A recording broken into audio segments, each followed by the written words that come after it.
ஏற்கனவே ஒரு ஷோவில் உங்கள்கிட்ட கேட்டிருக்கிறேன், கேட்டு நீ கூட திட்டிலாம் இருக்கிறீங்க. நீ ஹீரோ ஆயிட்டல, இன்னும் இங்க என்ன பண்ணிட்டு இருக்க? நண்பன் ஆடியோ லான்ச் ஞாபகம் இருக்கு, நீ தான் ஹீரோ ஆயிட்டல, இன்னும் இங்க என்ன பண்ணிட்டு இருக்க அப்படின்னு சொல்லி சார் கேட்டாங்க. அப்பயே நான் ரிப்ளை சொல்லியிருந்தேன், சார் நீங்க சொல்லும் போது தான் தெரியுது சார் நான் ஹீரோ ஆயிட்டேன் அப்படின்னு சொல்லி. பட் அதெல்லாம் தாண்டி எனக்கு லைஃப்ல மறக்க முடியாத மொமெண்ட் வந்து, நான் Vijay awards entertainer of the year வாங்கும் பொழுது சார் ஸ்டேஜில் வந்து அவர் பிடிச்சிட்டாரு, குழந்தைங்க எல்லாரையும் பிடிச்சிட்டாரு அப்படின்னு சொன்னாங்க. அது வந்து ஒரு பெரிய பிராண்ட். அது சாரே சொல்லும் பொழுது, இவ்வளோ குழந்தைங்க ஃபேன்ஸ் இருக்கிற ஒரு பெரிய ஸ்டார் வந்து அந்த வார்த்தையை மேடையில் சொல்லணும்னு அவசியம் இல்லை.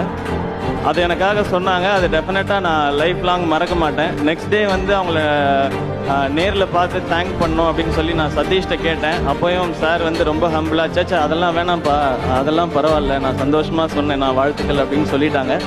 அதுக்கப்புறம் எனக்கு தேங்க்ஸ் சொல்கிற வாய்ப்பு